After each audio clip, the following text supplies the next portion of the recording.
Hello, আসসালামু আলাইকুম। আজকে কথা বলবো ফ্যান্টাসি প্রিমিয়ার লিগ নিয়ে। ফ্যান্টাসি প্রিমিয়ার লিগ কি তা আগে একটু ছোট করে বলে নিই। ফ্যান্টাসি প্রিমিয়ার লিগ হচ্ছে ইংলিশ প্রিমিয়ার লিগকে কেন্দ্র করে একটা ভার্চুয়াল গেম, যেখানে আপনাকে সিজনের শুরুতে 100 মিলিয়ন ভার্চুয়াল মানি দেওয়া হয় এবং সেই 100 মিলিয়নকে খাটিয়ে আপনি প্রিমিয়ার লিগের 20টা টিমে খেলা সকল প্লেয়ারদের মধ্যে থেকে 15 জনকে সিলেক্ট করতে পারবেন তাদের লিস্ট থেকে, যে দাম বেঁধে থাকা আছে সেই দাম থেকে তাদের 100 মিলিয়নের মধ্যে 15 জন প্লেয়ারকে আপনি বাছাই করতে পারবেন এবং পুরো সিজন জুড়ে তারা যতগুলো গোল করবে, অ্যাসিস্ট করবে এবং ক্লিন শিট রাখবে, এসবের উপর নির্ভর করে আপনি পয়েন্ট পাবেন এবং সিজন শেষে আপনার টপ বোর্ড হবে। পুরো পৃথিবীতে মিলিয়নস অ্যান্ড মিলিয়নস অফ প্লেয়াররা এই খেলাটা খেলেছে। ডিসক্লেমার দিয়ে নিই যে আমিও ফ্যান্টাসি প্রিমিয়ার লিগের একজন বিশাল ফ্যান এবং আমিও ফ্যান্টাসি প্রিমিয়ার লিগ খেলে থাকি। এখন আসি আজকের টপিকে, ফ্যান্টাসি প্রিমিয়ার লিগ কীভাবে আমাদের ফুটবল খেলা দেখার কোর মজাটাকে নষ্ট করছে সেটা নিয়ে। যদি একটু পিছনে যাই, 2000 দশকের প্রথম দিকে যখন থেকে আমরা খেলা দেখা, আমি পার্সোনালি খেলা দেখা শুরু করেছি 2005-06 সময়টা থেকে, এবং ইনস্ট্যান্টলি আমি আর্সেনালের একদম ডাই হার্ড ফ্যান হয়ে যাই। এবং আর্সেনালের ফ্যান হওয়ার সুবাদে তখন যারা লিগের আমাদের কন্টেন্ডার ছিল লিগ জেতার জন্য, তাদেরকে আমি হেট করা শুরু করি। প্রথমে আসে ম্যানচেস্টার ইউনাইটেডের নাম। ফার্গুসনের Manchester United was one of the best teams in the world back at the time. So আমি ম্যানচেস্টার ইউনাইটেডকে মনে প্রাণে হেট করা শুরু করি, কারণ আমি আর্সেনালের সাপোর্টার। এবং আমি আর্সেনালের সাপোর্টার হওয়ার কারণে আর্সেনালের বাইবেলে আছে যে আমাকে স্পার্স হেট করতেই হবে। ঠিক যেমনটা আবাহনী করলে আপনি মোহামেডান করতে পারবেন না, ইন্ডিয়া করলে আপনি পাকিস্তান করতে পারবেন না, বিএনপি করলে আপনি আওয়ামী লীগ করতে পারবেন না, ঠিক তেমনটাই। সো আর্সেনালের সাথে খেলা না হলেও তাদের নিজস্ব গেমে যেন তার হারে সেই দোয়া আমরা করতাম, তাই না? এখন আপনি বলতে পারেন যে আপনার প্রিয় কোনো প্লেয়ার যদি আপনার প্রতিপক্ষ টিমে খেলে তাহলে কি হবে?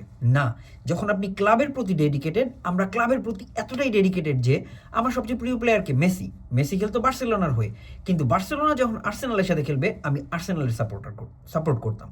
এবং মেসি যখন আর্সেনালকে চ্যাম্পিয়ন্স লিগে 4 গোল দিয়েছিল একাই, সেটা আমার জন্য একটা দুঃসহ রাত ছিল। এখন আসি ফ্যান্টাসি প্রিমিয়ার লিগ কিভাবে এটার প্রতি ইম্প্যাক্ট ফেলছে। ফ্যান্টাসি প্রিমিয়ার লিগ খেলা শুরু করি সেই 2007-08 থেকে, যতটুকু মনে পড়ে, কিন্তু তখন এত সিরিয়াসভাবে খেলতাম না। তখন আমাদের বাংলাদেশে ঘরে ঘরে ইন্টারনেটের এত ব্যবস্থা ছিল না, আমাদেরকে সাইবার ক্যাফেতে যেতে হতো, এভাবে খেলতাম, সিরিয়াসনেসটা ছিল না।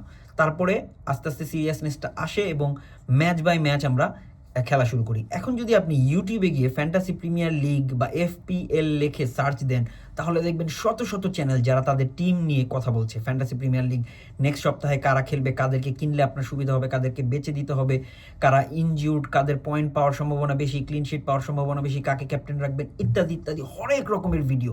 এগুলো একটা কন্টেন্ট। এখন এতে কি হয়েছে যে যখন আমি রেগুলার ফ্যান্টাসি প্রিমিয়ার লিগ খেলা শুরু করলাম, আমি তো স্পার্সকে হেট করি, রাইট?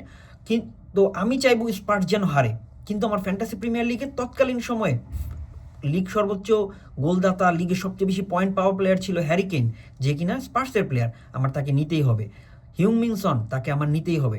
এখন একটা ম্যাচে যেখানে তারা লিগের জন্য পাল্লা দিচ্ছে, যেমন ব্রুনো ফার্নান্দেস ম্যানচেস্টার ইউনাইটেডের, ওরা এখন লিগের তার জন্য খুব জোরে পাল্লা দিচ্ছে, এমন একটা খেলায় আমি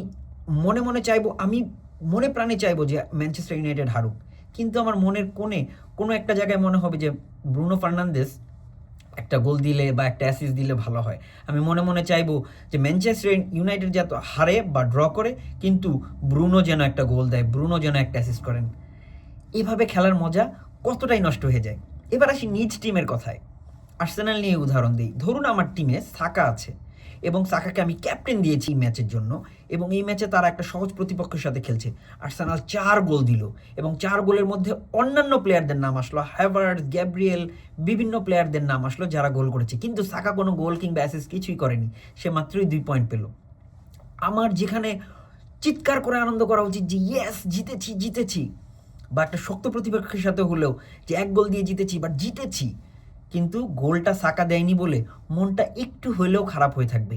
এইখানেই আমার পয়েন্ট, এইখানেই ফ্যান্টাসি খেলার মাধ্যমে আমাদের মজাটা অত্যন্ত একদম নষ্ট হয়ে গেছে।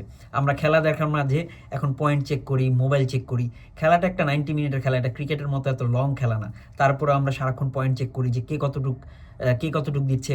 হ্যাঁ, এই খেলাটার মাধ্যমে আমরা অনেক প্লেয়ার সম্পর্কে বা অন্যান্য টিম সম্পর্কে একটা ধারণা হয়তোবা আমরা পাই, কিন্তু কটা খেলা আমরা দেখি।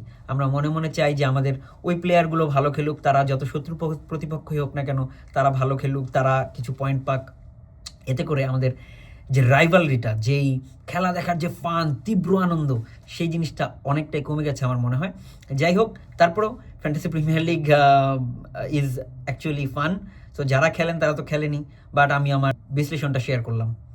Hope you like it. If you like it, leave a comment আর সাবস্ক্রাইব করুন নেক্সট আরও কিছু ভিডিওর জন্য। ধন্যবাদ সবাই।